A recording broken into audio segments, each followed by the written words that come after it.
तो इस क्वेश्चन में आपसे क्या बोला गया है, इस क्वेश्चन में आपसे कहा जाता है कि a chain of video store sells 3 different brand of DVD player. इसका मतलब क्या है कि डीवीडी प्लेयर जो है वो अलग अलग स्टोर द्वारा बेचे जाते हैं। Of its DVD player sell 50% by brand one.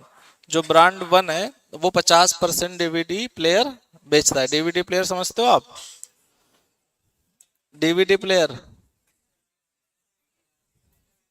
हाँ, जिसमें डीवीडी डाल के चलाते थे, प्ले करते थे, उसको बोलते हैं प्लेयर। तो यहाँ पर ब्रांड वन के 50% बिकते हैं। ऐसे ही 30% बिकते हैं किसके? ब्रांड टू के। और 20% बिकते हैं किसके? ब्रांड थ्री के। तो टोटली 100% हो गया। अब इसमें कह रहे हैं each manufacture offer 1 year warranty. सभी कंपनियां 1-1 साल की वारंटी देती हैं on parts and labour. It is known that 25% of the brand DVD one player required warranty and या रिपेयर वर्क। कहने का मतलब पहले ही जो कंपनी बेच रही है 25% उसके रिपेयरिंग के लिए आते हैं वापस, ठीक है। ऐसे ही whereas the corresponding percentage brand two और थ्री का है 20% और 10%। मतलब कंपनी दो जो है उसके 20% जो है वापस आते हैं रिपेयरिंग के लिए, और कंपनी थ्री के 10% वापस आते हैं रिपेयरिंग के लिए। तो कह रहे हैं इस बात की प्रोबेबिलिटी बताओ कि तुमने एक प्लेयर जो सेलेक्ट किया है, परचेज किया है डीवीडी प्लेयर, इसको रिपेयरिंग की आवश्यकता पड़ेगी अंडर वारंटी, इस बात की प्रोबेबिलिटी बताओ। मतलब तुमने जो सेलेक्ट किया है ये रिपेयरिंग में जाएगा जरूर, इस बात की प्रोबेबिलिटी क्या बतानी है, ठीक है। तो अगर तुम्हारा प्रोडक्ट ब्रांड वन का हुआ तो रिपेयरिंग में जाने की प्रोबेबिलिटी, अगर तुम्हारा प्रोडक्ट ब्रांड टू का हुआ तो रिपेयरिंग में जाने की प्रोबेबिलिटी, और अगर तुम्हारा प्रोडक्ट ब्रांड थ्री का हुआ तो रिपेयरिंग में जाने की प्रोबेबिलिटी। तो अगर हमारा प्रोडक्ट ब्रांड वन का है, ब्रांड वन का है, तो ये होने की प्रोबेबिलिटी कितनी है? 50%। और ये रिपेयरिंग में जाएगा तो इस बात की प्रोबेबिलिटी इधर लिख देते हैं। तुम्हारा प्रोडक्ट ब्रांड वन का है, इस बात की प्रोबेबिलिटी 1/2, और ब्रांड वन के होने के कारण ये रिपेयरिंग में जाएगा, इस बात की प्रोबेबिलिटी 25%। ऐसे ही तुम्हारा प्रोडक्ट सेकेंड ब्रांड का है, इस बात की प्रोबेबिलिटी 3/10, और तुम्हारा सेकेंड ब्रांड भी होने के कारण रिपेयरिंग में जाएगा, इस बात की प्रोबेबिलिटी 1/10।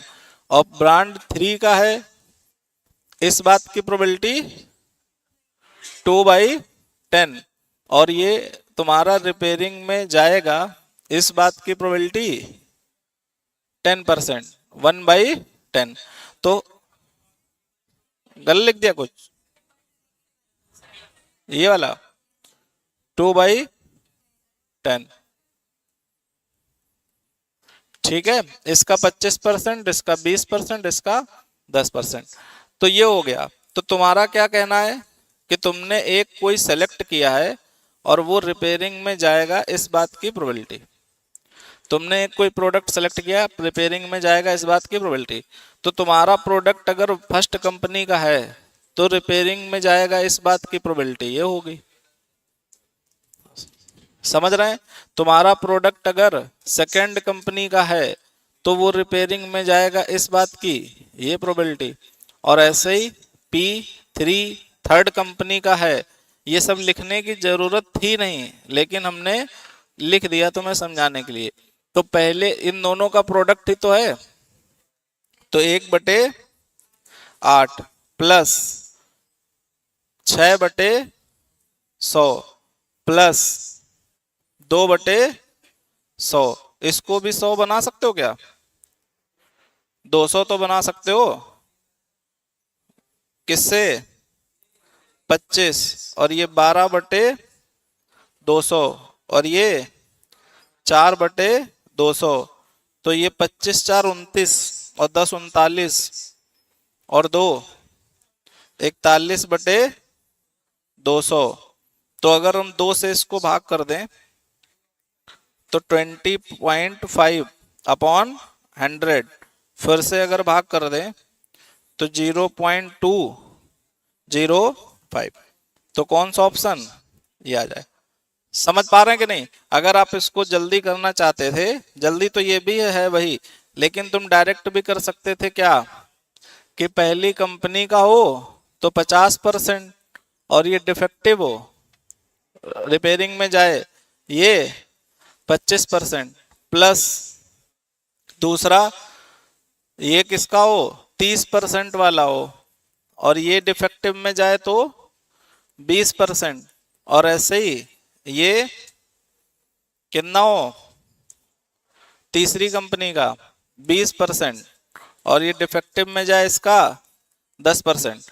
तो ये पूरा सॉल्व कर लो, 1/2 1/4 प्लस 3/, ऐसे करके सॉल्व, वही लिखा ही है वो। समझ पा रहे हो कि नहीं? जो ये अलग से लिखा है वही ये सब लिखा भी है।